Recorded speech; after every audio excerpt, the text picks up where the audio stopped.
Okay, for this session we need this page. I hope everyone has. Is that in the corporation? Everyone has one?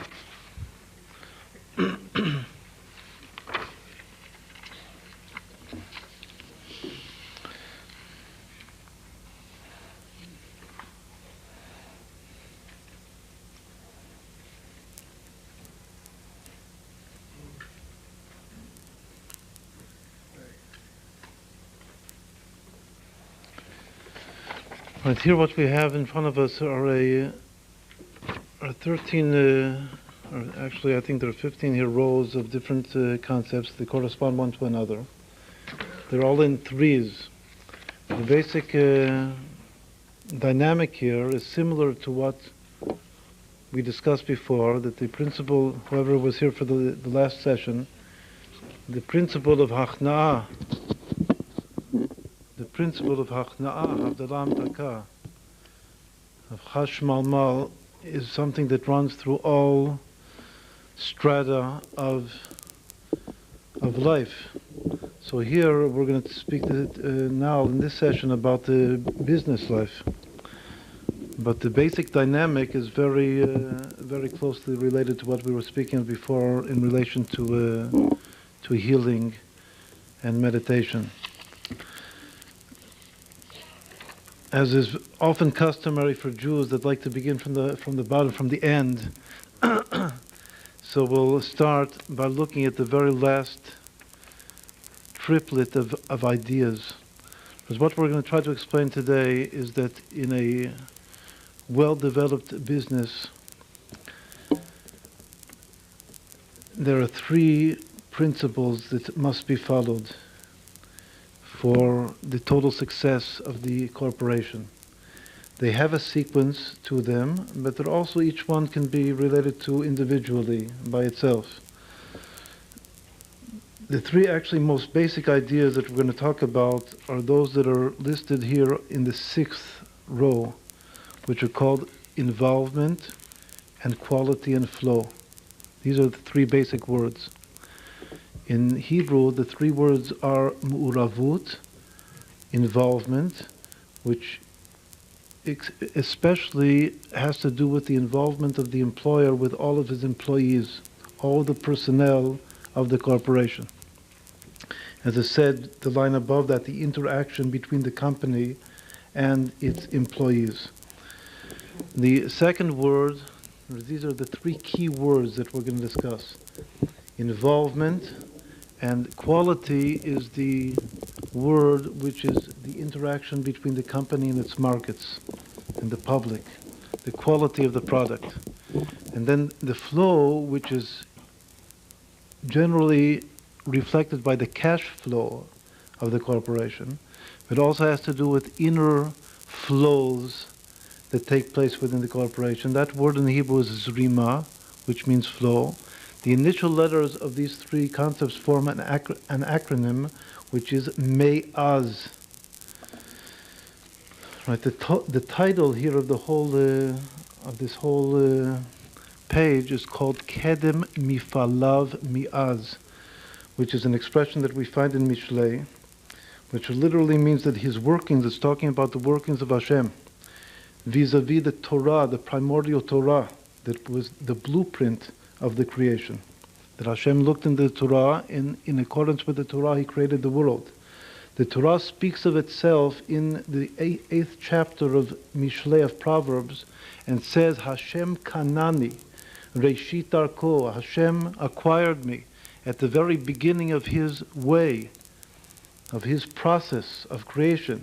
Kedem mif'alav mi'az, the primal working from before, from the outset of time, the back of time. This is the literal meaning of this phrase, Kedem, that I, the Torah, in relation to the creation of the universe, am the primordial state of being from the outset of time. The word which means primal or primordial is kedem. It also means to progress. The very same word in Hebrew, kedem means likadem, hitkadmut, progression, development. The word mif'al, workings, is the general word which especially nowadays in modern Hebrew is used for a corporation. A mif'al. Any type of an industry or a factory is called a mif'al. A mif'al is a working. It's not just an individual working, it's a whole industry.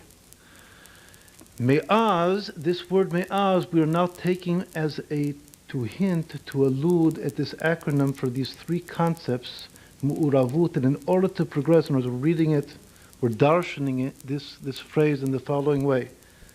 As we're reading it, as though it says that the formula necessary to lekadem mif'al, im rotzim lekadem mif'al, if one wants and desires to make his industry progress, then you shall use this formula which is hinted at in the three letters me'az, which reads to know how to properly be involved with every one of the personnel of the company to base the production and the product upon quality, eichut, and to create a state within the corporation which is a continual state of flow, like the circulatory system of the body that we're going to talk about. So these are the three great concepts. The personal involvement, especially of the employer with all of the employees and what's going on. And this has to be in tune, or it has to be in a balanced manner. The secret of involvement, as we'll see, is to be involved and not to interfere. It's called involvement without interference. That's the expression. Nogea ve'ino nogea, to touch and not to touch. We're going to explain. Many even modern secular theories of business, and one of the most popular, one most well-known, which is usually called the Japanese program, is TQM, Total Quality Management, which rightly emphasizes the orientation of the whole company purely on the quality of the product. The quality is the most important focus of the company. So that definitely is one of our three principles, as well as the middle principle. But the first principle is how to build the structure of the company. That's the first thing that has to be dealt with, is the structure of the organization. The second is the quality of the product. And the third is to create a flow process of give and take, of investment. Once more, in general, it's a cash flow. But it has to do with the, as we say here, the interaction between the company and its investors. A very great trend in modern business is that the employee himself becomes part of the market and even ultimately becomes part of the investor in the company. Which means that first he's just an employee, he's a worker. He's working for you. And then he becomes part of the market. And then ultimately he becomes a shareholder. He himself, because he believes, because there is the whole company is based upon faith, goodwill and good faith.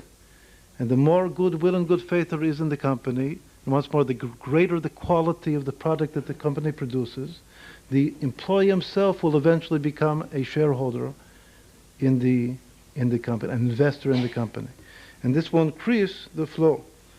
So we have here three principles, and the three principles themselves follow this order.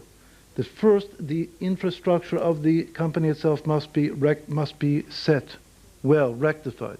Then all of the focus must be placed on the quality of the product. And finally, the company has to enter into in a state of flow. Another idiom that we use for this is grow with the flow. But the more flow, the more grow. That the company grows greater and greater, the greater the flow is.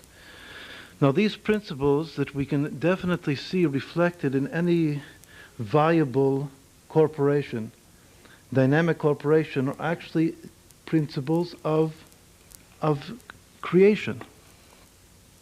It's what any activity that a human being, and certainly a Jew, is involved with, and an activity which is so important in many lives, that this dominates to a large extent most of the hours and the thought of his daily life for all of the years of his life.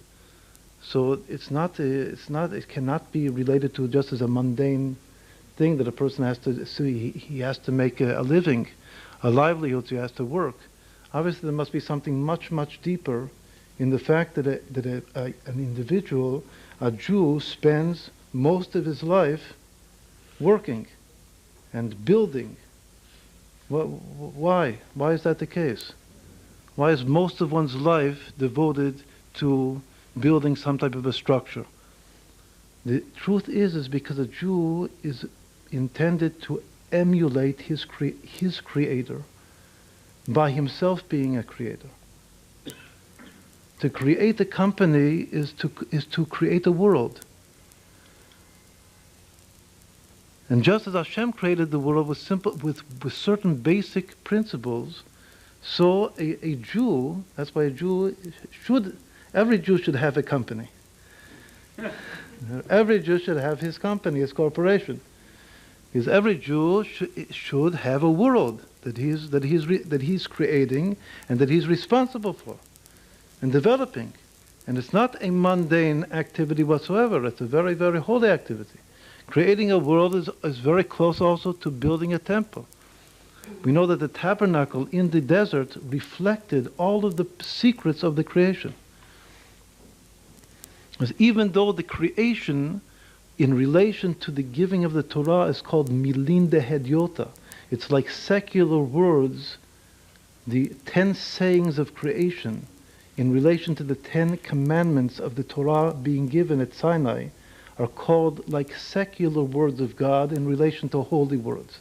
But nonetheless, these quote-unquote secular words of the 10 sayings of creation are so holy and so deep that this is actually the most secret and the mystery of the Torah, Maaseh Breshit. And the whole creation of the company of the world is Hashem's company that He creates. It's for the sake of making it possible to give the Torah on this context, into this context of God's company, God's corporation, which is the world. And to create a dirah b'tachtonim, that God's presence ultimately through the Torah being given should be able to dwell below. So actually, if we think about this in a total view, an overview of the whole history of creation from the beginning of time, and this the phrase that we're quoting once more, the Torah speaking of itself as being primordial, from the outset of time. If we think of the whole time of all of creation, so first there is a creation of the world, then it says, Vahi erev vayivoker yom hashishi. It was evening and morning, the 6th day. All of the other previous days of creation, it just says yom echad, yom sheni. It doesn't say ha sheni, ha shlishi. On the 6th day, it says the 6th day. It emphasizes that this is a special day. That which it does not mention, it doesn't use the same phrase in relation to the previous days of creation. How do the Chazal interpret that? It means that the whole creation stands on the 6th day to be, which is the 6th day of the month of Sivan, the day that the Torah was given. It means that the whole creation of the world was for the sake, and was only existent for several thousand years, building up to the day that the Torah will be given, that will be the firm establishment of creation. And otherwise, creation would return to to chaos. But the Torah given itself, the giving of the Torah is also for the sake of something. It's for the sake of ultimately, in the time of Mashiach and the future, the world becoming a dwelling place for God, Adira B'Tachtonim. The whole Torah is also a stage in order to make it possible for God's very essence to become manifest throughout reality, throughout creation. So this also, these three high points of the whole history of creation also correspond to these three principles. First, Hashem has to create a structure, has to create a world. That this is the scene, this is where it's going to all take place. It's going to take place here in this world, not in some other world. You know, even in modern physics, there might be, theoretically, an infinite amount of worlds, either potential, actual worlds. But Hashem makes a decision, He creates this particular world, and He says, from the outset of time, is that in this world, this is where it's going to happen. Not in some other world.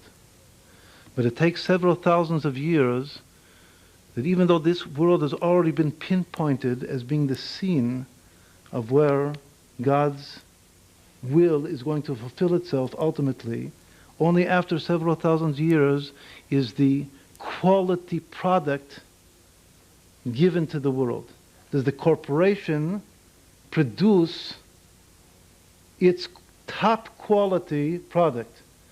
That top quality product of the corporation, which is the world, is the giving of the Torah at Sinai. With the Taryag mitzvot, with the Torah itself, the wisdom of the Torah, and the 613 actual physical products, which are the mitzvot of the Torah. But this itself is in order to make the world begin to flow with a divine flow, which will ultimately come to its culmination and consummation only in the future. Once more, the true grow with the flow, which is the growth and development of the world, that because now there is a true quality product in the world, it's going to develop and proceed until it reaches its culmination. That is the coming of Mashiach. And that flow means that everybody is going to invest in the Torah. Even the Goyim are going to invest are going to be shareholders in the Jewish corporation. The more non-Jewish money is invested in Jewish corporations, is the closer that we're coming to the flow of Mashiach. Once more, that the world at large invests in the quality product. And that makes the whole corporation develop infinitely until we reach the ultimate promise, and which is the purpose of creation, that Hashem has a dwelling place below, that His very essence becomes revealed below. So we're just trying to get a sense of these three principles. What we now just said is that these three principles are actually the three basic principles of the history of creation. That there is first a world created, and there is a certain rapport between the Creator and His world. It's called Iמvolvement. And the secret of the rapport between the Creator and the world, which is the involvement of Hashem, so to speak, in His creation, is one in which He's here, but He doesn't interfere with our free choice. The principle that we called before, involvement without interference. Or in Hebrew, the concept is Heye mu'urav va'al titarev. Be there, be involved, but don't get in the way. Just like a person, say a husband in the kitchen, that the wife says, you can walk in a little bit and be here, your presence can be felt here, but don't interfere. This is my domain. So in the same way, Hashem creates a world in such a way that the creatures of the world, the human beings in the world, have to have a certain state of independence to operate, a free choice. And nonetheless, Hashem is totally involved. This is the ideal of a of a corporate relationship between the employer and the employees. And we'll talk more about this. And this is principle number 1, which is called mu'uravut. Principle number 2 is that you have to work. Sometimes you have to work a long time. God worked thousands of years to produce a Jewish people. It took 2,000 years to produce a product which is the Jewish people. Avraham Avinu, the first Jew, is a product of 2,000 years of God's work after he created the world, after he built the basic structure of the corporation. And after he created this first product, this first DNA of a Jew, which took him 2,000 years to do, then another 400 years and more went by until the ultimate quality product, which is the Torah, was given to the world. And then we see that it's taking another several thousands of years until the whole thing begins to flow properly, to flow and grow and develop into what will be imminently, Mirza Hashem, the Messianic age, the true utopia that the Torah is directed at. That's called the Zrima. Once more, we're just trying to get a sense here that in a corporation, building your corporation as a Jew is emulating God, just like everything that a Jew does is in order to emulate God the Creator. And you have to create the universe, and the basic principle of creation is knowing how to be involved, the interaction between the Creator and His creation. The secret of involvement. That is the number 1 secret that has to be rectified. Number 2 is creating the product, the top quality product. In products, people speak often of competition, that there is a competitive market. The truth is that the product that we, a Jew, or any good corporation has to produce is of such high quality that there's no competition whatsoever in the market. Ein kayotzebo. The goal is to produce, the true goal is to produce a product that has no competition, because there's nothing like it. There's nothing that resembles it. There's nothing that comes close to it. It's so high quality, so special, so unique, that there's no competition whatsoever. Then, once more, to create a flow, or that the quality product itself begins to generate world interest to the extent that the whole world wants to invest in your product. Because once more, there's nothing like it in the world. So the whole world wants to invest in you, and the more the world invests in you, the more the corporation grows, until it ultimately encompasses all of the universe.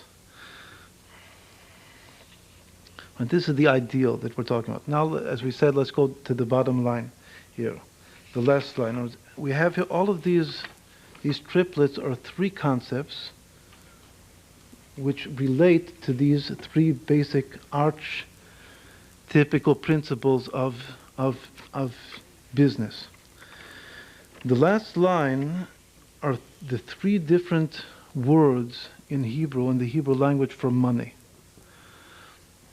Most of the lines here are translated, but since these are 3 different synonyms for the same concept, the same word in English, there aren't 3 different words in English for money. So that's why we didn't translate these 3 words. But each one has a different sense to it. And since the object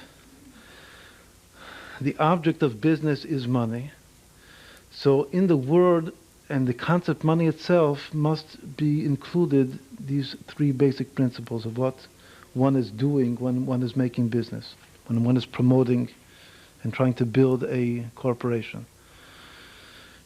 The first word is mammon, the second is kesef, and the third is damim. Mammon is is the etymological source, origin of the word money in English as well. Money in English comes from the Aramaic or Hebrew mammon.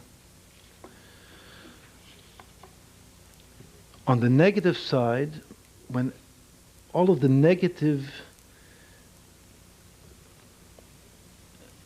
phenomena that have to do with money, like ta'avat mammon, the passion for money, which are also all the negative things that have to do with business, the lust for wealth and for possession, for possessiveness and for possessions, all is related to this word mammon. There's a famous statement of the Alter Rebbe, who's Chag HaGeulah, the first Rebbe of Chabad, whose holiday is tomorrow night, as was mentioned here, that he once said, the Gemara teaches us that in the time, the beginning of the Second Temple, the sages of that period did away with the evil inclination towards idolatry. As we know, in the first temple, at the time of the first temple, the greatest evil drive and the urge of the soul was to worship idolatry. The greatest pleasure, we can't even fathom or comprehend just what that passion was. But even more than sexual passion was the passion to worship idols. And that was the great source, origin of sin in the period of the first temple. So it says that the sages at the beginning of the Second Temple did a certain mystical process in order to get rid of the passion towards idolatry. But it says at the same time, in order to accomplish that, to rid the Jewish soul and the Jewish experience from the passion of idolatry, they replaced it. They had to give some bone to the dog, so to speak. And the bone that they had to give to the dog is that they replaced it with the passion towards money. Ta'avat mammon. And the Alter Rebbe said, this is a very, very potent, strong statement. He said, I don't know if it was worth it. I'm not sure if it was worth it. If they gained anything out of it. It's a very, very strong statement. That the Gemara says that there was this very, very great effort and act that was done by the sages at the beginning of the Second Temple to rid our soul from the passion to worship idols. But in place of that came the passion to get rich, to make money. And the Alter Rebbe said, I'm not sure if that was a gain or a loss. In any event, we see how great and how bad can be this passion towards money. Obviously, it's related to idolatry. It is the expression of idolatry in our context, our generations. Because one can make idols out of money, can worship wealth and the power that comes with wealth. So this first principle of mammon has to be, first of all, the evil passion towards mammon has to be put down. That's why all of the concepts that appear here in the first column all have to do with what we were talking about in the last session, the service of submission, of hachna'ah, of chash, of silence. The second, before we explain why this has to do with the involvement part of money, once more, these three words for money themselves are now one reflection of these three basic principles that have to do with business, which we call involvement and quality and flow. The second word, this word we'll come back to in a second, the word mammon. The second word for money is kesef. Kesef is the general word that's used throughout the Torah for money. But literally, kesef means silver, which means it's a precious object. The word kesef, in addition to meaning silver, Or the zahav is gold. Zahav is more precious than silver, but zahav is not a general name for money. Because money is not called zahav, but money is called kesef. But kesef, silver, is a synonym, or is the basic word in the Torah for money in general. It's a precious object, silver. In addition to that, it has to do with longing. The word lichsof means in Hebrew to long and to strive and to desire. Nichsof nichsafta levet avicha. We just read that Lavan says to Yaakov, I know that you have a desire and a passion to return to your father's house, to Yitzchak Avinu. Nichsof nichsafta levet avicha lemaaseh yadecha tichsof. We find that God has a passion, a longing for the service of the Jewish soul below. The Creator longs for us to serve Him. Lemas, for the workings of His hands to serve Him. Lemaaseh yadecha tichsof. Once more, lichsof is to long for something. Silver means to long for something. So it's very, very clear that as a word, as one of the three synonyms that means money in Hebrew, the word kesef, which is the general word of the Torah, is the quality aspect of money. The fact that money is precious is really special and unique and something that one longs for because of its preciousness. Now the third word, which is in the general word in Chazal for money, is damim. Damim literally means blood. So there's no clear indication that there's something about money which is flow, which now they would call cash flow, than the fact that the same word, damim tarte mashma, the expression of Chazal that the word damim has two implications. One implication is money, and the other implication is blood. So we find that the very same root, which means blood, means money. So there's no clear indication than that there's something about money which is the blood of the society. That money, the cash flow, is the blood of any society. Which means that in a corporation itself, the more damim, the greater the flow, the greater the development and the growth of the corporation. Now this word for money, the word damim, also is very important because it has to do with the holiday which is coming up the week after next, which is Hanukkah. On Hanukkah we know that there is a custom, Minhag Yisrael Torah, one of the most beautiful customs, together with lighting the candles, that the whole family comes together. And the father gives gifts, but not just gifts. The actual custom is to give money. Because now people give all kinds of presents, Hanukkah presents. But the true custom is not to give physical objects. On Hanukkah you're supposed to give your children money. And what is the word used for giving money? Demei Hanukkah. Hanukkah Geld in Yiddish. So we see that word for money, which has to do with this holiday, this upcoming holiday of Hanukkah, which once more is creating a certain flow, a circulatory flow of blood within the family. It says, we're also taught, these are deep things in Chassidut, that this holiday of Hanukkah, just like it's a holiday of lights, of candles and lights, it's a holiday of warmth. There's no greater holiday, that's why it also is in this part of the year, in this time of the year, the coldest time of the year. Because it's a holiday that creates warmth. Creates warmth first and foremostly within the family setting. And part of that creation of warmth is this giving of money. It's a very, very beautiful idiom that the father gives money to the children. This creates a certain flow. And that flow, that blood flow, the word blood comes from red. In Hebrew, blood is red. Also, it's related to man himself, Adam, Dam, Aleph Dam. That flow produces warmth.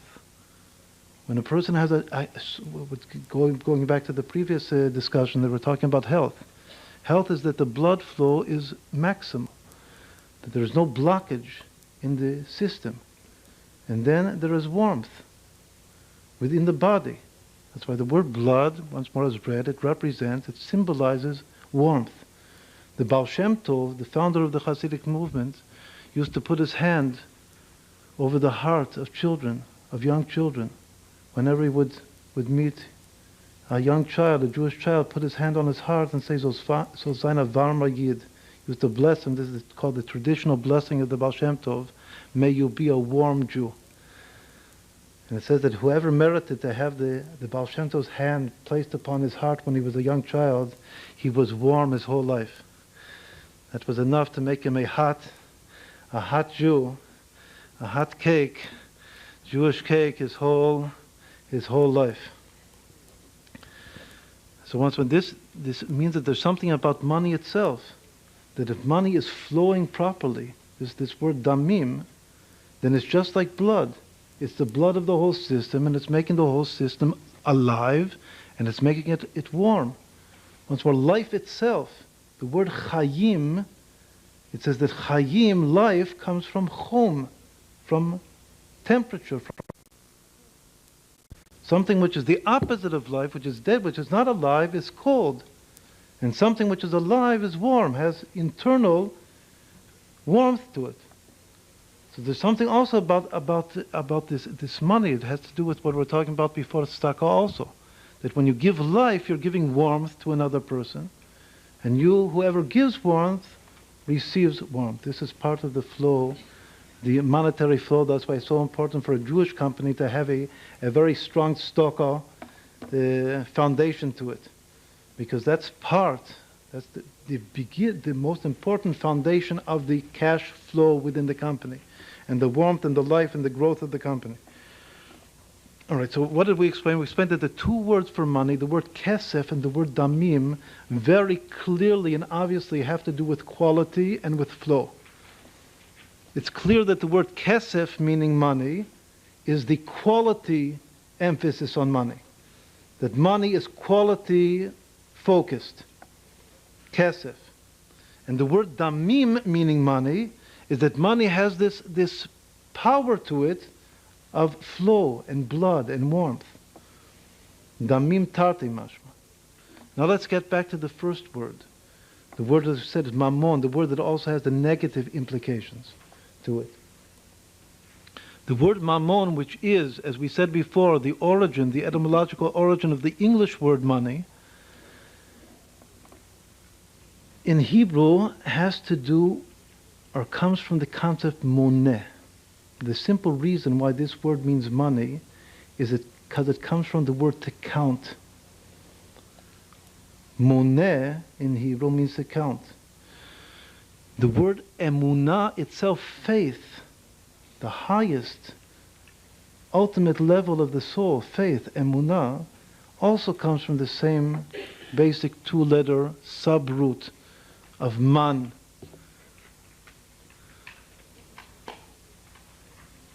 One of the Kabbalistic explanations of that word itself, emunah, faith, is aleph moneh.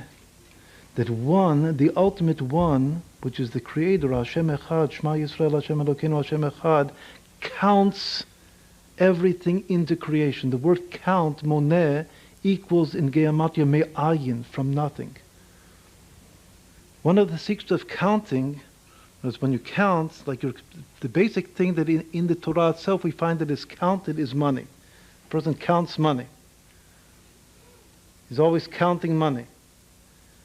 He's always opening his pocket, taking out his money and starting counting, taking the purse out and starting counting the money. When Hashem created the world, that counting process itself, monem mispar lekochavim, is one of the idioms that's used for creation, from nothing. That's probably what Jews would like to do, would be able to count money out of nothing. Just the counting itself, as you open your pocket, you actually have nothing in the pocket. But you still take out, that's what you're trying to do. You're taking out whatever you have in your pocket. You're trying to count out more than was really there in the beginning. That's called in habracha shvuyela b'davar samui min ayin. You put it in your pocket, you hid it. It says that when you hide something, there is a blessing comes to it, and it becomes more than it was before. So you're always checking to see how much of the money become. So you're counting out maybe a few more bucks out of your pocket, out of your empty pocket. In any event, once more in Kabbalah, the word moneh, to count, equals the word me'ayin, from nothing. And Hashem in himself, in creating the world, is as though counting objects out of nothing. That's creating itself. What is unique even now in modern physics, it's called, and even in mathematics and measure theory, when a person counts, this is one of the ideal examples of involvement without interference, the concept that we were talking about before. To count something means that I'm not actually trying to change it or to interfere in it. I'm just measuring it. I'm just counting it. How many? It's purely quantitative. It's not it's apparently non-qualitative. Only quantitative. I'm just counting it. There's something very deep about kamut. This quality is called eichut. The next concept of our three concepts, the second concept is the quality concept. That's the eichut concept. But the first concept is the quantity concept. So you often think that quantity is not what's important. What's important is quality. But the very truth is, this is a principle that the Rabbi always emphasizes, is that kamus macht eichus. It's an expression in Yiddish that very often quantity makes quality. Because quality is the soul of quantity. Quantity is like the body, and quality is the soul. But don't underestimate the importance of the quantity. Very often quantity influences and even produces quality.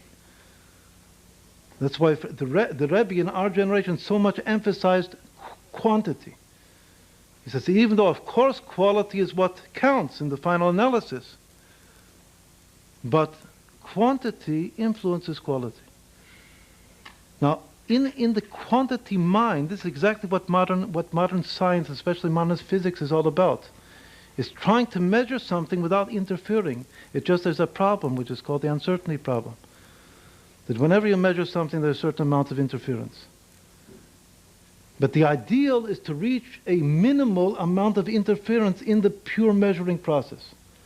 Once more, this is a very deep way to understand why this word mammon, which means to count, is like a clue of money at the level of being involved with something, but in minimally interfering with that object that you're involved with. That this is the secret of how to create a structure within the company, which means to appoint people. Now, what else does this word moneh mean? In addition to meaning to count, it also means limanot, which is to appoint.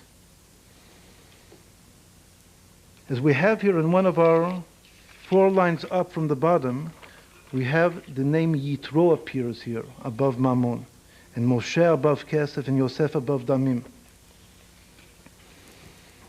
The involvement principle of the corporation, that is basically called the Shita, the system that Yitro taught Moshe Rabbeinu of how to create what's called nowadays in modern theory, they call it a flat hierarchy. A flat hierarchical system. What does flat hierarchy mean? It means that there's hierarchy, but there's maximal responsibility given to the lowest level of the hierarchy. Not that all of the weight is on the top, but there's a maximum amount of responsibility that's given to the bottom. That this is the ideal teaching. Once more, there's much more deeper things to be said about this. But this is the basic teaching of creating a corporation whose hierarchy is productive. And this is the way that God created the world. Once more, that there is a code, there is a point on the top, a leader, a one at the top of the hierarchical system and development, but there is a maximal amount of independence and responsibility, which is free choice, given to the bottom of the pyramid. So that very concept is reflected in this word mammon. Because once more, mammon comes from monet, account. It also comes from minui, to appoint. That you're appointing people, you're appointing as many personnel and executives beginning from the executive staff of the company and all the way down, giving people maximal responsibility and still remaining in control. The secret of the balance, this is called, as we find in another few lines above, the secret which is called nogea ve'eino nogea. That the boss of the company, the head of the company, is in touch with everything, with everyone, but it's not touching. It's called touching and not touching. Also very, very, very, very famous, important concept in Kabbalah. Nogea ve'eino nogea. And actually, he inspires all of the levels, all the way down, that each one in relation to that level which is below him is also in a state of nogea ve'eino nogea. Always in touch, but not pressuring. It's too much touch means pressure. And too much pressure neutralizes the effectiveness of the strata below. Once more, the whole depth of that concept, this once more, this secret of creating the company which is like the creation of the world. When God created the world, it says, "Iu tafis b'chulu amin velet man tafis bei." He grasps all of the world, but no world grasps him. This is also called the secret in Kabbalah of the tzimtzum, of the initial contraction. That in order to create reality, Hashem has to appear to have disappeared from this place, from this universe in which, this space in which he is creating the worlds. But actually, especially according to the Hasidic tradition, he is here and everywhere, as we were speaking of before also in the last session. There's no place that he's not here.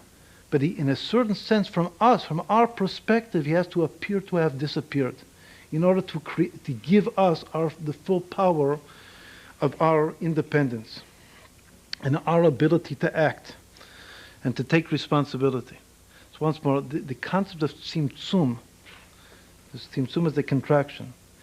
This other very famous quotation in the Zohar that says that "Iu tafis b'chulu almin velet man tafis bei," that he grasps all, but no one grasps him, and there is no one recognizes the fact that he's even here grasping us.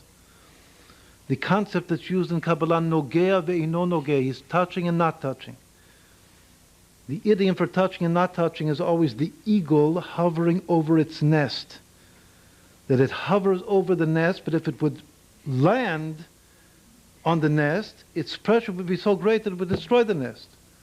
So in order not to destroy the nest, it has to hover. And that hovering process is called nogea ve'eino nogea, mirachef. Kanesher ya'ir kino al gozalav yirachef. Nogea ve'eino nogea is the expression. So once more, as a term for money, this is all reflected in the concept mammon, both due to the fact that mammon comes from the counting process, which is a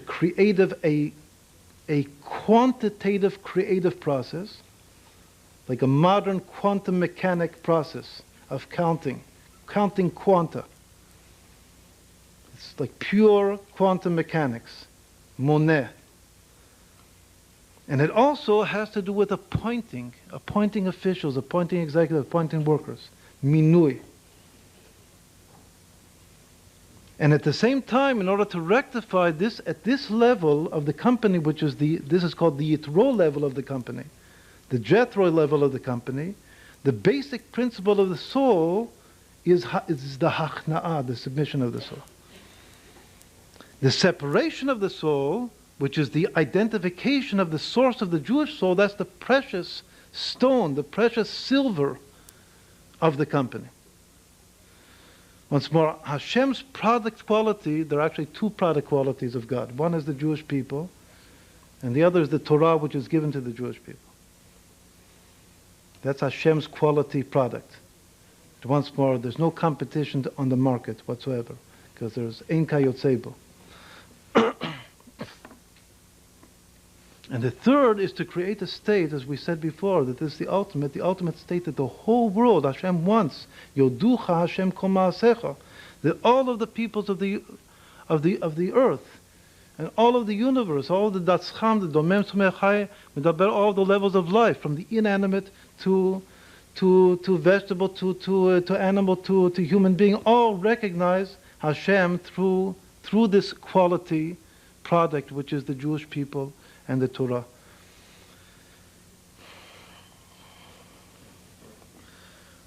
All right, so what we now explained is we explained the last line of the chart, that the three words in Hebrew for money themselves correspond and reflect these three basic principles of the dynamic corporation. That the dynamic, because it's all money, but it's three different words for money, which are three different concepts of what money represents. It's either mammon, or kesef, or damim. Which once more, the first mammon implies involvement, and once more, to be too involved with money, that makes money turn into idolatry. So an over-involvement with money, that's the idolatry of the money. It says that Yitro himself was the greatest idolater of all idolaters. He was the high priest to all of the different forms of idolatry in the world. Obviously, he worshipped money also, until he converted and became a Jew. But he knew what it meant, what Ta'avat Mammon was. So because he knew of all of that idolatry, all of that worship of money, when he converted, he was able to come up with the true principle of the involvement principle in the company, which means building the hierarchy, creating the world, the flat hierarchy. And of course, all of that has to do with Mammon. And then the Jewish principle, the Jewish element, which is the quality element, is the kesef, the silver. Even Abraham Avinu, we know he bought the Ma'arat HaMachpelah in Hebron for 400 pieces of silver, which in Kabbalah is a very, very deep concept. It's called 400 worlds of longing, which has to do with the world to come that will be inherited by the tzaddikim. 400 shekel kesef over lasocher. And the final is the word that Chazal used for money, which is the blood word, the flow word, damim, which is the money of Hanukkah. The line above that, let's now go up from the bottom.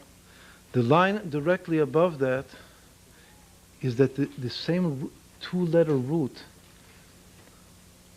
that Mammon comes from has these three basic words to it. One is emunah, faith, and the second is man, the manna that fell to the Jewish people in the desert throughout the 40 years of our sojourn in the desert. And then Mammon itself.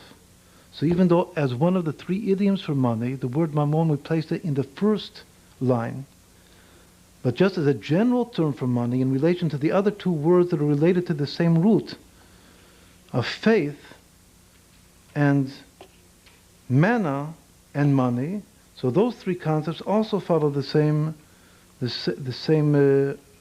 relationship. That the building a system based upon good faith. So good faith means that the boss expresses good faith in all of his workers by giving them maximal responsibility, and by being involved but not over-involved, touching and not touching. That's the faith that's built within the company. Obviously, the word faith also could be used in a different way to represent the faith that ultimately the whole world will have faith in the company. The investors will have faith. The good faith of the investors to invest in the company. The shareholders to buy stock in the company. That's also an expression of faith.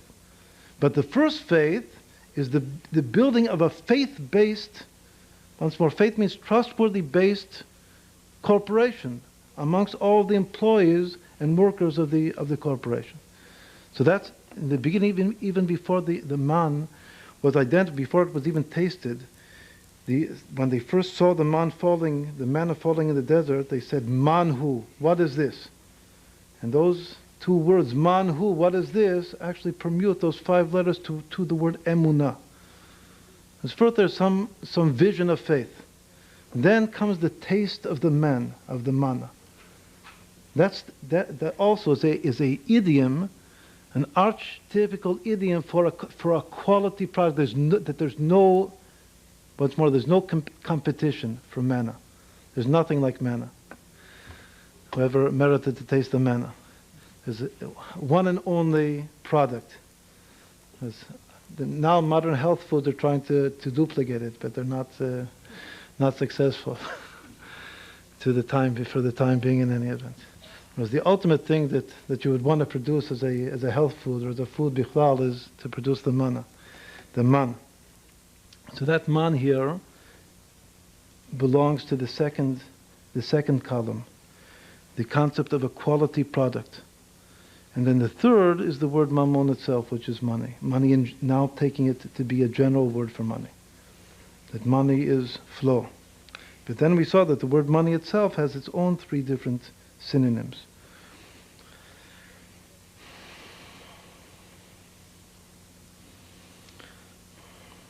And let's look up a few lines. We won't have time to do the whole thing, but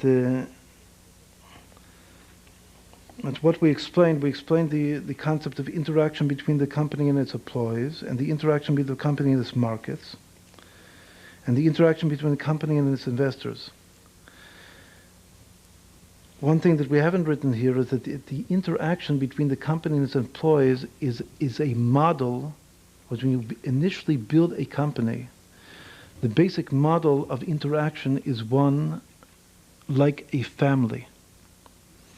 The beginning of any company, once more, the good faith which exists in the company between all of the workers of the company is that it's all intended to be a family-like model. That there is a patriarch, the head of the company initially is like the patriarch, like the father.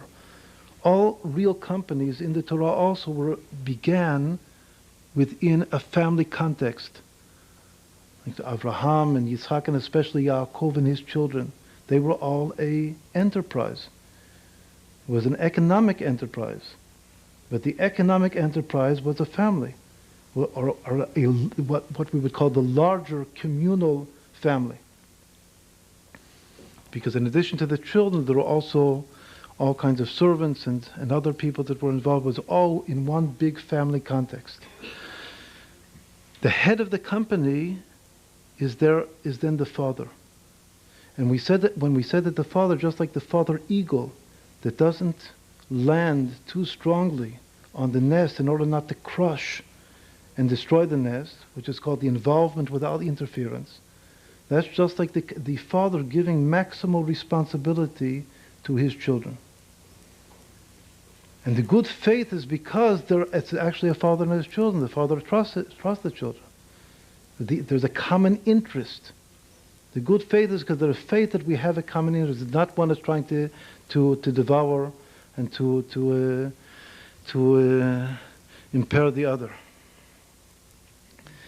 The second concept of quality in the market is a king and domain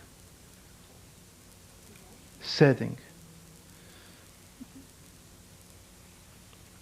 The company take good pride in your product. At the first level of creating the company itself and the involvement within the company, the basic psychological principle involved is humility and hachna'ah, submission.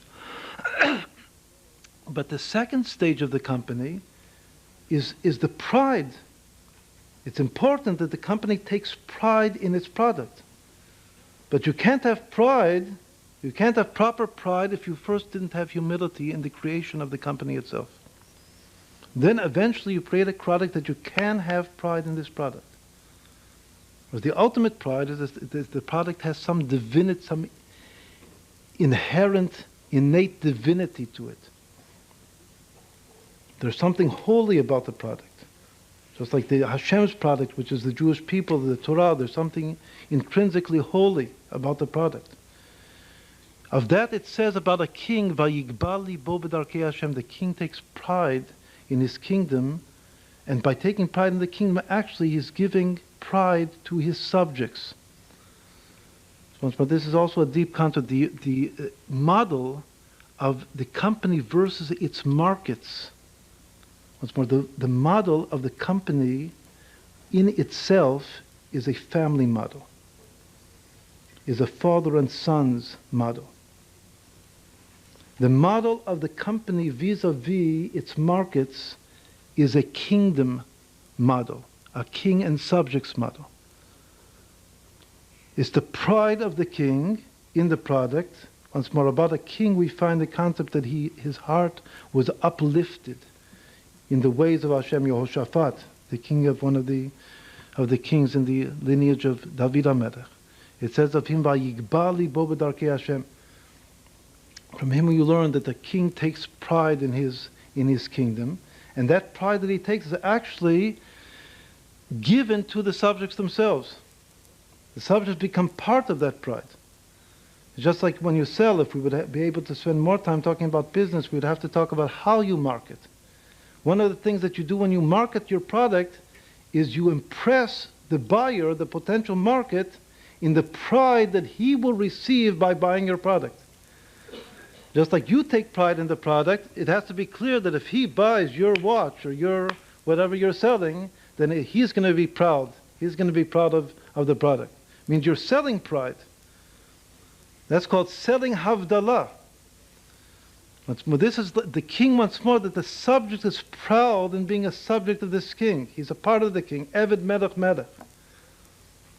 The flow model, once more, we can't explain this in too great length, the ability to attract investors and stockholders is a husband-wife model, a male-female model. Once more, there are three basic models that are all reflected in a company. One is a father-son's model. The second is a king and subject model. And the third is a husband and wife model.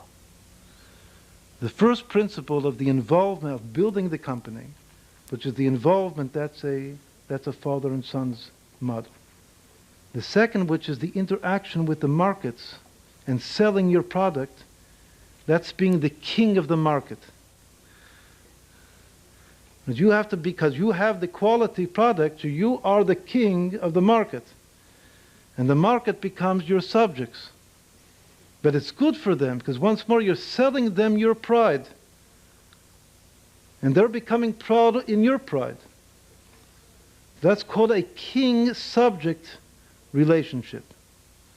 But the flow of the company, of the investment, the cash flow, is deep down, it's a husband-wife relationship. And once more, it gives birth to new growth, and new development, and new generations.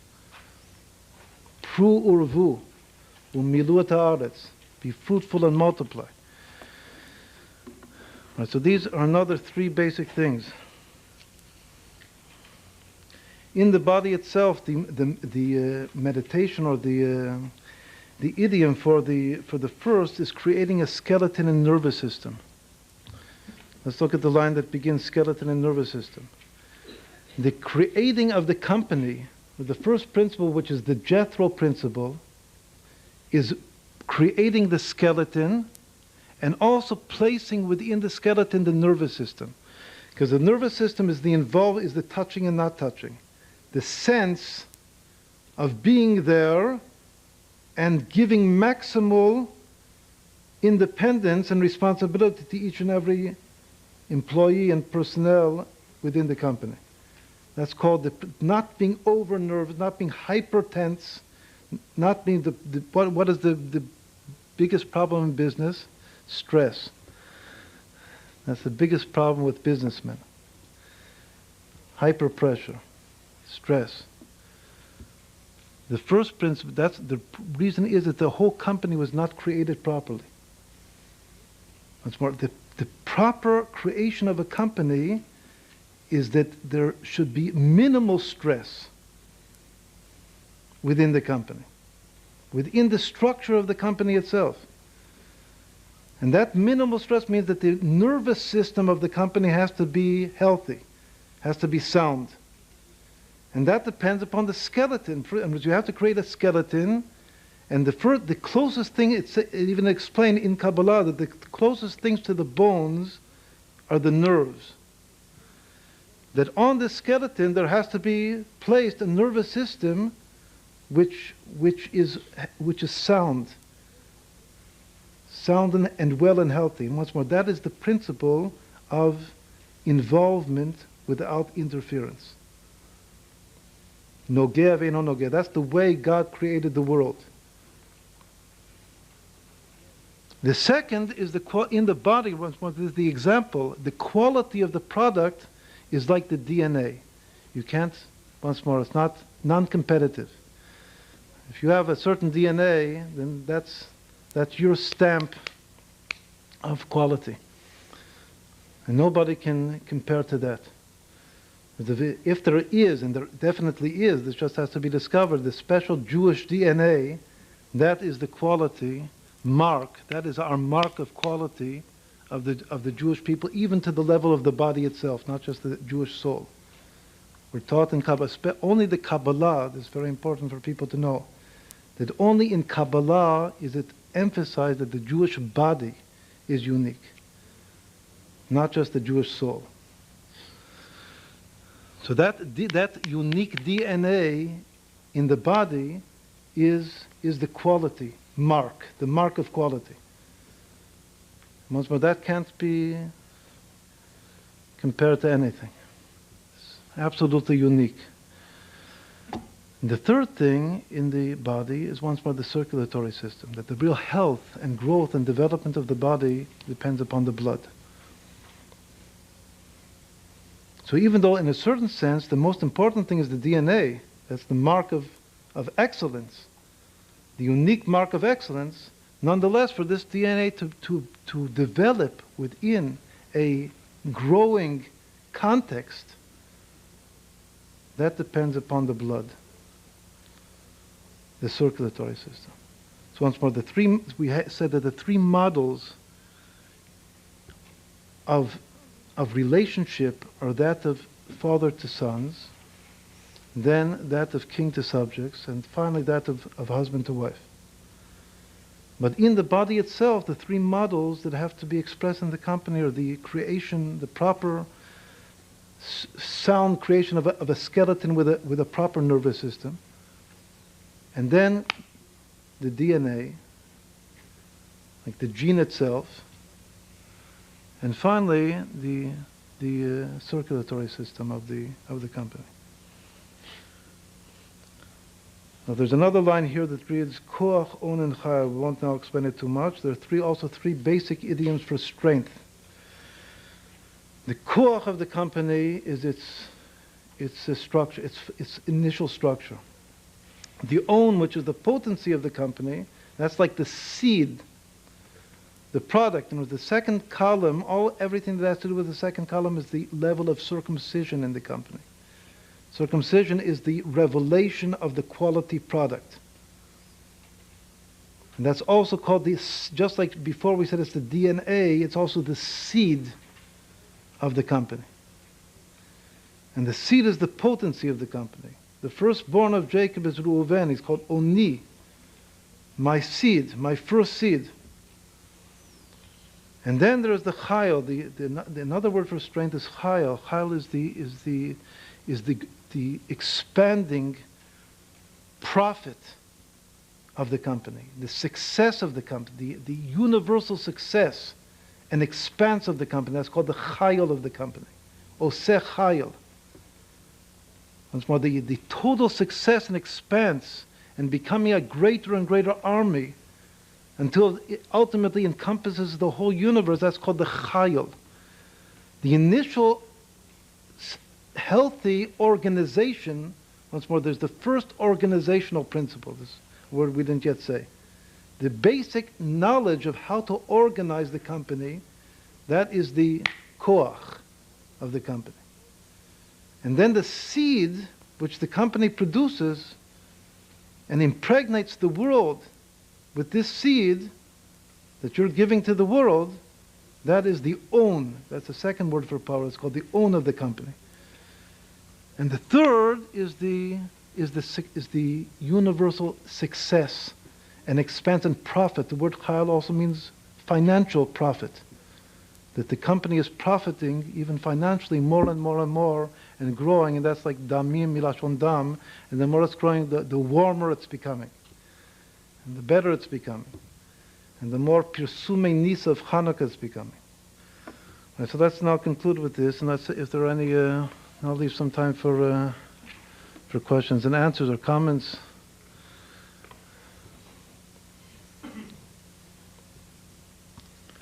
Yes? One question. The schematic makes sense, but since I already mentioned Yitzchak Ginsburgh, that I've read a lot of Rabbi Nachman, I normally have read in Rabbi Nachman's writing is associated with Bittul. But I guess we're flowing from right to left anyway, so from Bittul in the right-hand column, we're going to Man. Okay. Man here is the man comes from from faith. That's the spiritual source that it comes from. But just as a product, here we're using it to represent that this is the product of the faith. The faith has now become real, has become actual. It's a product. So the product of the faith, of Jewish faith, is the manna. That's the pshat here. And then it turns into money. You sell it, you make a lot of money out of it. The three stages. First you have good faith. The faith becomes manna, and then it turns into money. Mammon. Yes. In the investor stage that you mentioned, who's the mother and who's the father? Who's the male and who's the female, you mean? So if, this is a very, very good question, if the example, the model is that, say, the non-Jewish world is now investing in you, it's like Malkat Shva coming to Shlomo, who is one of the greatest examples of quality that attracted the whole world to invest. One of the great examples in the Torah is King Solomon, that he represents maximal, the highest, ultimate quality of wisdom, and he had a tremendous corporation, a corporation which was all-encompassing of the world, and he says he was one of the kings. Chazal, our sages teach us that he was one of the kings that eventually ruled over the whole world. But that was because the world invested in him. And who was the greatest investor? Because the world became batel to his wisdom. Became null to the quality of his product. Much more, no competition on the market. Nobody had a product like King Solomon. So what does it say in the Tanakh? That the Queen of Sheba came to him to invest and bring all of her wealth and give it to invest in Shalom. What did she want out of him? Chazal say that she wanted to become pregnant from him. So ultimately he did it, and even there was a child born. Eventually Nebuchadnezzar, that destroyed the temple, came out of that pregnancy. In any event, there you see that clearly the non-Jewish world investing in the Jewish excellence. Once more, the Jew was able, this is one of the problems that we have in our generation, the Jewish world to really produce its mark of excellence, its unique mark of excellence. That if we would be successful in producing that top quality product, then the whole world would come to us, would run to invest in us, and then we would be the male, just like Solomon and the Queen of Sheba. We would be the male, and the investor is the female. But if the quality is not so great, that is the ideal model. If it is not so great, and if, so to speak, you are receiving from the investor, that the basic input is the investor and you're just secondary to the investor, then it's the opposite. And the investor is like the male, and you're being invested in. You're like the female.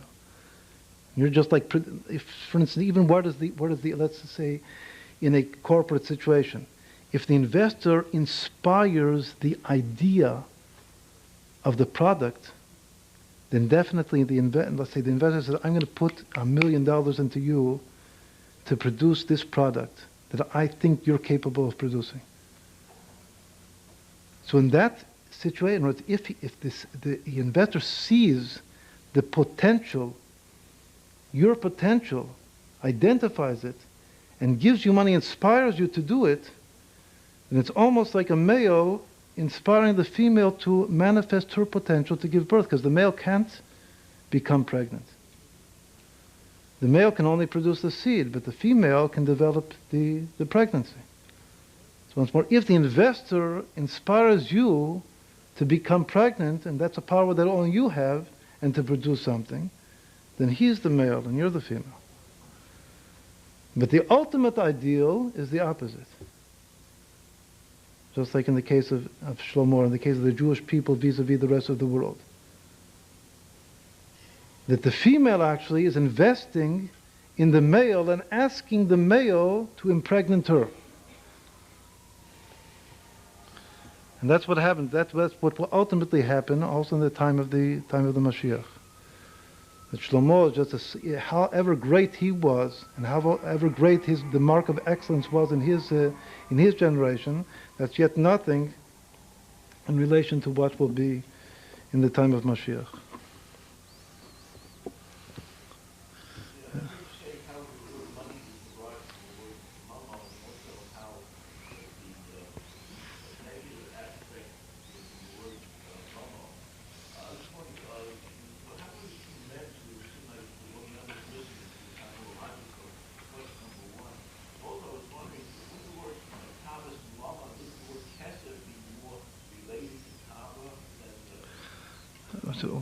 It's a good question. We said that kesef really means desire or longing.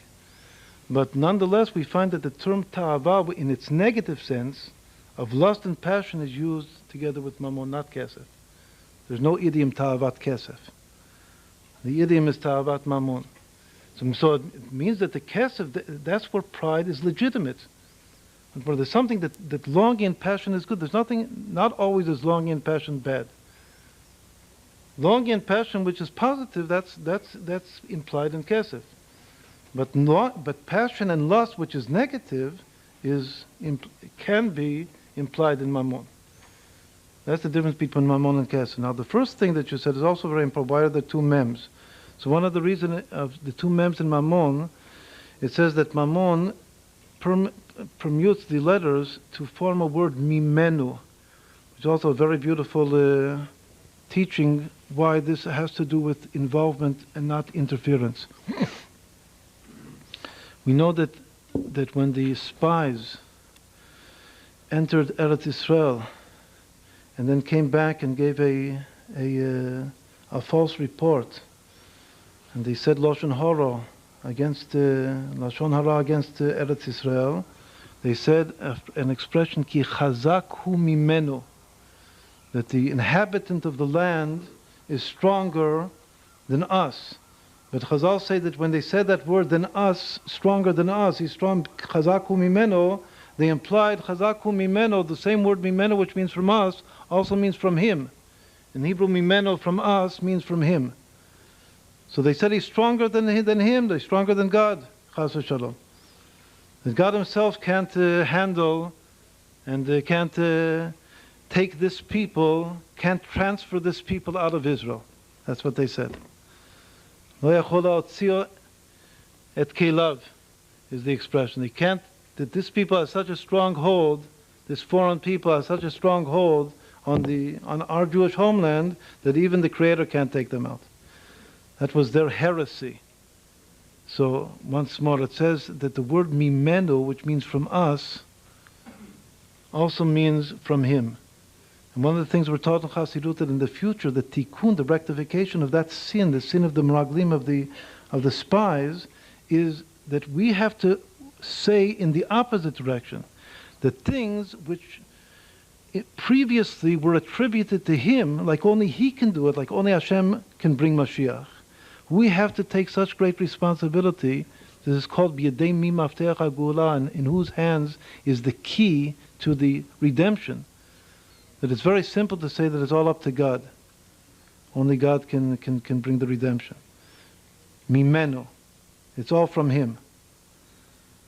But we have to say, in order to really bring Mashiach, we have to redirect that word mimeno. That it's not just up to him, it's mimeno, it's from us.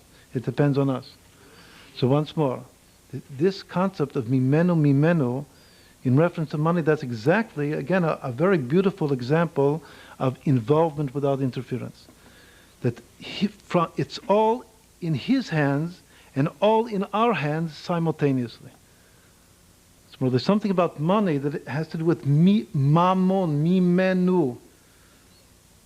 It's all up to him, just when you say wealth in general. Mammon has to do with wealth in general, Bal Mammon. So wealth in general, who is it up to become wealthy? So obviously, Birkat Hashem Ita Ashir, it's up to God. It's one of the gifts of God. If a person will be wealthy or not. But at the same time, Harotzela Ashir, such and such, a different formula that even Chazal give for becoming wealthy. Means that in a certain extent, even though it's up to him, he also makes it up to us. It's just like the very, very simple thing that God helps the person who helps himself. It's once more, always the things in the first column have some common denominator, even with non-Jewish thought, as we said before many times. So the very simple thing that God helps a person who helps himself, that's definitely more manifest. We said before that it's certainly very, very significant that for most people, most of their life is spent in business. I mean, that's a very, very important thing if that's the case. So it's clear that there's something that God desired, that there's a great tikkun, a rectification in this. So the very simplest thing is that in this avenue, in this enterprise, more than anything else, it's clear that a person learns that God helps me if I help myself. There's not very, very simple, very simple, basic thing. So that idea of this interplay between him and me, like it's all him, but it's also all me. That's also like this involvement, that he's involved but not interfering. That's expressed in the secret of this word mammon, which implies mimeno, this duality of is it him or is it me? Is it us? So once more, something the negative part of that is saying that it's too strong for us, and thinking that it's even too strong for him. That was the sin of the spies. But the secret of the redemption comes that not just saying that it's mimeno from him, dependent upon him, it's also dependent upon us. That's one of the teachings it says about mammon being mimeno. Yes.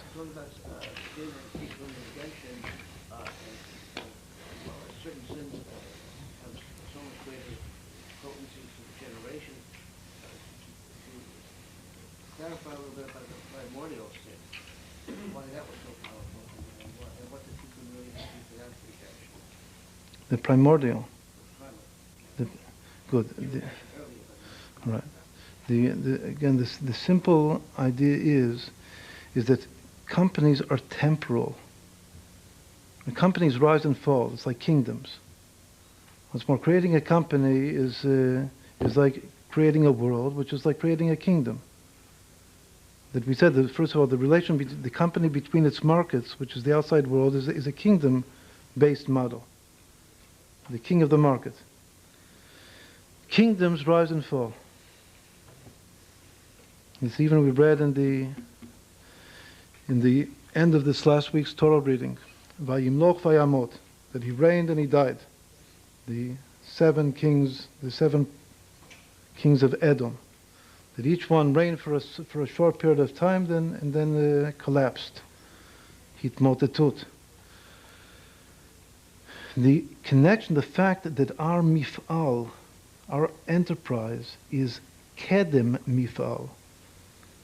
Kedem mifalav miaz. It's coming from a primordial place. There's a basic principle in Kabbalah which reads kol kadmon nitzchi. Whatever is primordial is eternal. Kol kadmon nitzchi. Those two words, kadmon nitzchi, equal Mashiach, it says in the Kabbalah. The Mashiach is the primordial, which is thereby the eternal, based upon the inference that kol kadmon nitzchi, lo kol nitzchi kadmon, doesn't work in the opposite direction. Not everything which is eternal is necessarily primordial, because something can be eternal based upon God's will, that He wills it to continue to exist, but it wasn't always there. So it says that kol kadmon nitzchi, whatever was always there will always be there.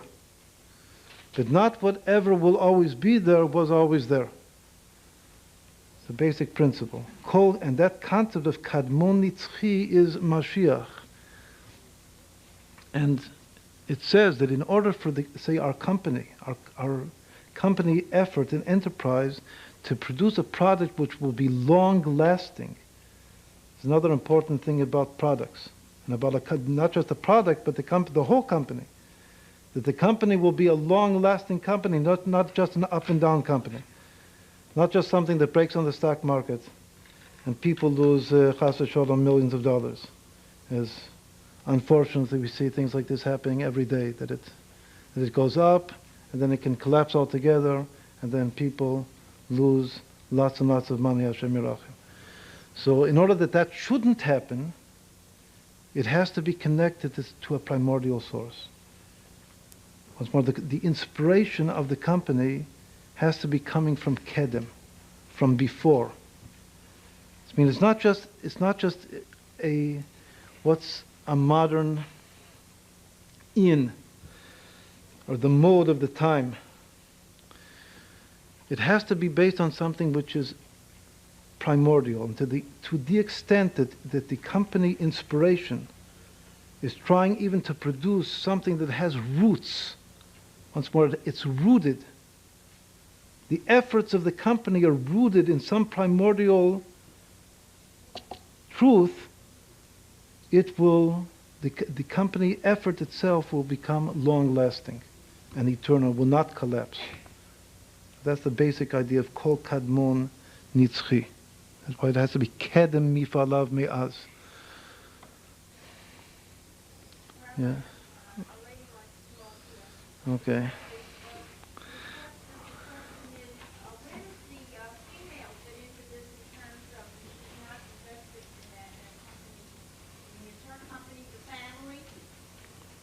The female can be part of the whole thing. But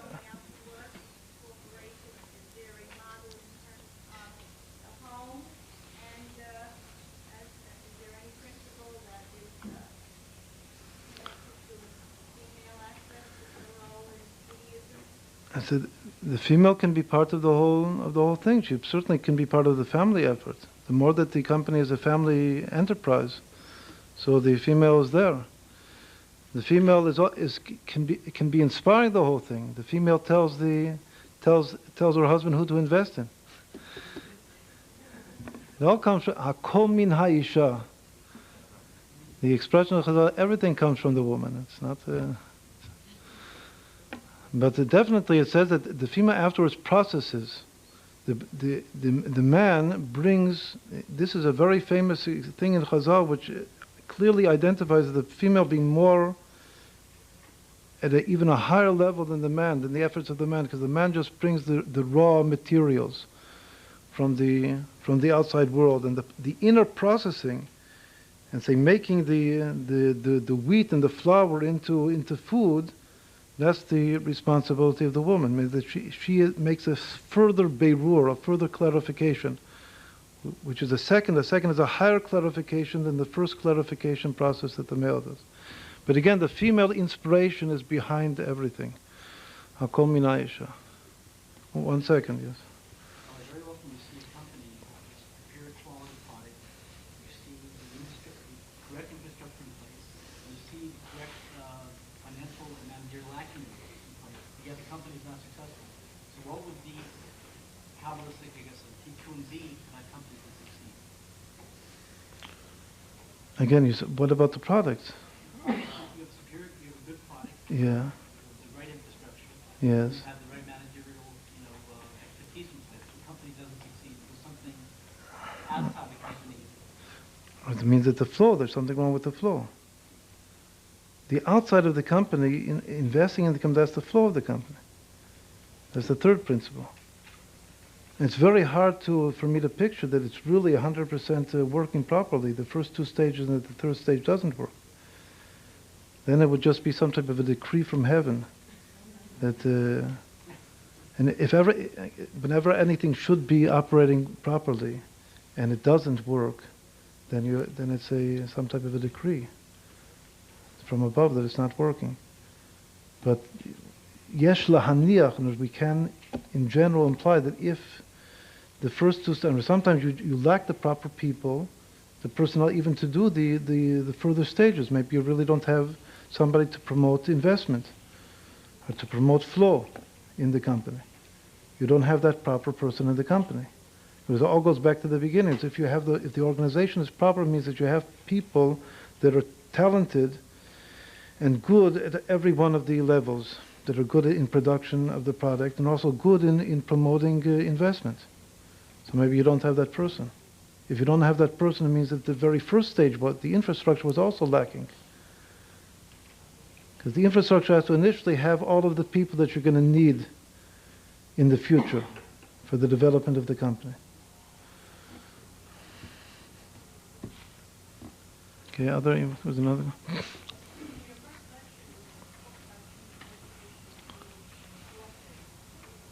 As being what? Yes, yes.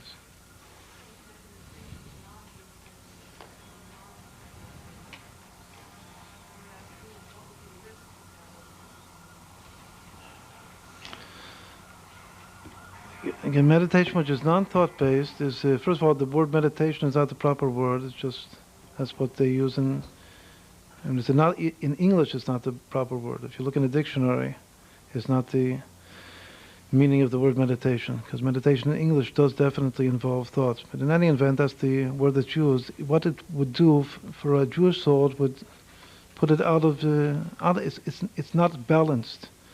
The Jewish meditation uses thought in order to incorporate and integrate levels of experience which are above thought. Not that thought is the ultimate apex of experience. Thought is a gesture. It's like a bridge. If thought is not used, then whatever lights may be or may not be, they will not be able to be integrated into the inner consciousness of the soul.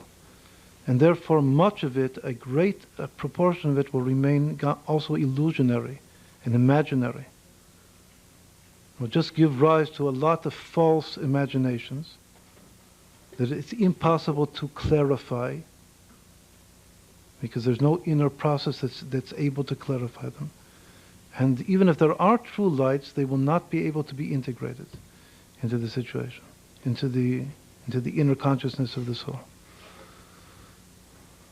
Yeah.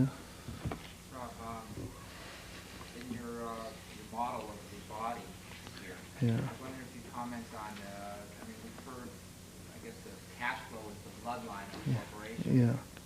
What would be, briefly, if you could, the respiratory system as well as the digestive system?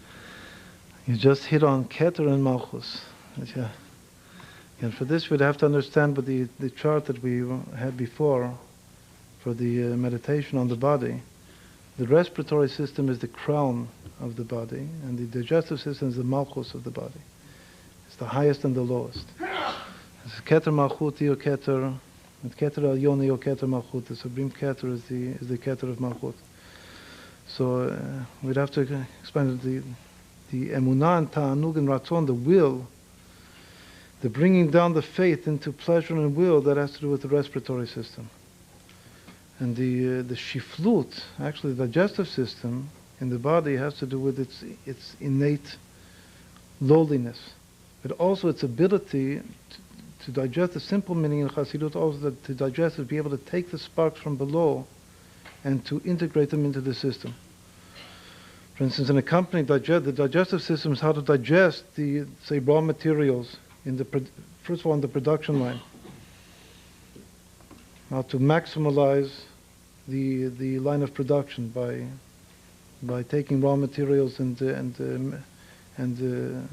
producing whatever you're producing. It's also, even in the investment, also digestive is to be able how to digest money properly.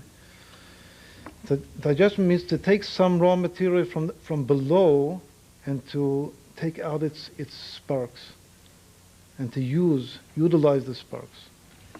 That's the digest. That's the malchut is taking life force from below.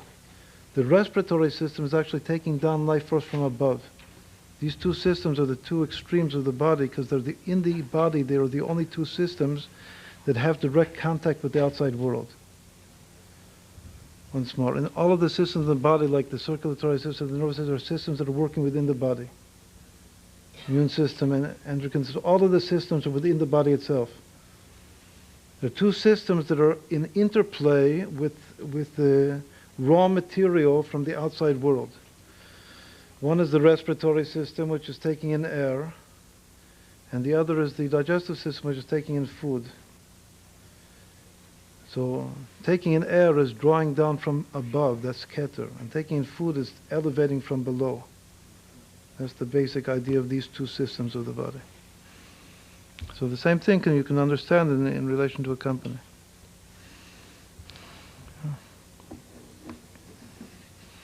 It's a Jewish business and then it's work according to halacha.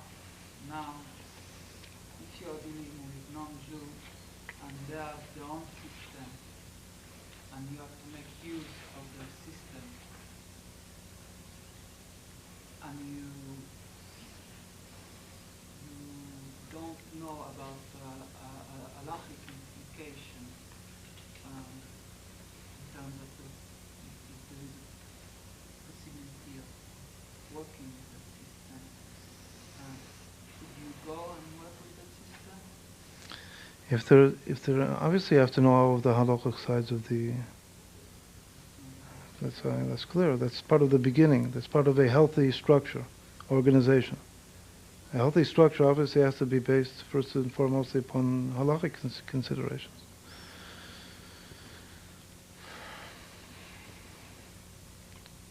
Okay, that's it. Maybe one more question, yes.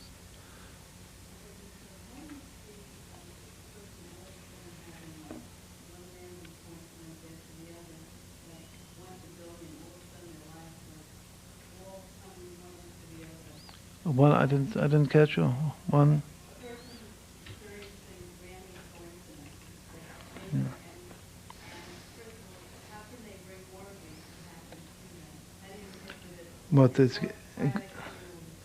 What good random things?